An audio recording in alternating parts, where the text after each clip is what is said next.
اعوذ باللہ من الشیطان الرجیم بسم اللہ الرحمن الرحیم السلام علیکم ورحمۃ اللہ وبرکاتہ۔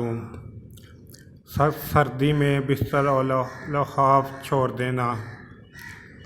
حضرت عبداللہ بن مسعود رضی اللہ عنہ فرماتے ہیں، جن دو شخصوں کو دیکھ کر اللہ رب العزت خوش ہوتے ہیں، ان میں سے ایک وہ شخص ہے جو سخت سردی کی رات میں اپنے بستر، لحاف اور چادر سے اٹھ کر وضو کرتا ہے، پھر جب وہ نماز کے لیے کھڑا ہوتا ہے تو اللہ رب العزت فرشتوں سے پوچھتے ہیں، میرے اس بندے کو یہ تکلیف برداشت کرنے پر کس نے ابھارا؟ فرشتے جواب دیتے ہیں کہ وہ آپ کی رحمت کا امیدوار ہے اور آپ کے عذاب سے ڈرتا ہے۔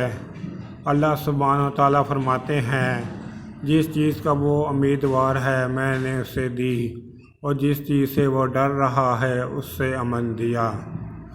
سبحان اللہ۔ دین کی بات پھیلانا بھی صدقہ جاریہ ہے۔ میرے یوٹیوب چینل جاسم نوکیا کو سبسکرائب کریں، اپنے دوستوں سے سبسکرائب کرائیں تاکہ میری حوصلہ افزائی ہو سکے، میں زیادہ سے زیادہ ویڈیو اپلوڈ کر سکوں۔ اس کے علاوہ ویڈیو کے ڈسکرپشن میں درود پاک صلی اللہ علیہ وآلہ وسلم لکھا ہے، اسے بھی کم از کم 3 دفعہ ضرور پڑھ لیں۔ السلام علیکم ورحمۃ اللہ وبرکاتہ۔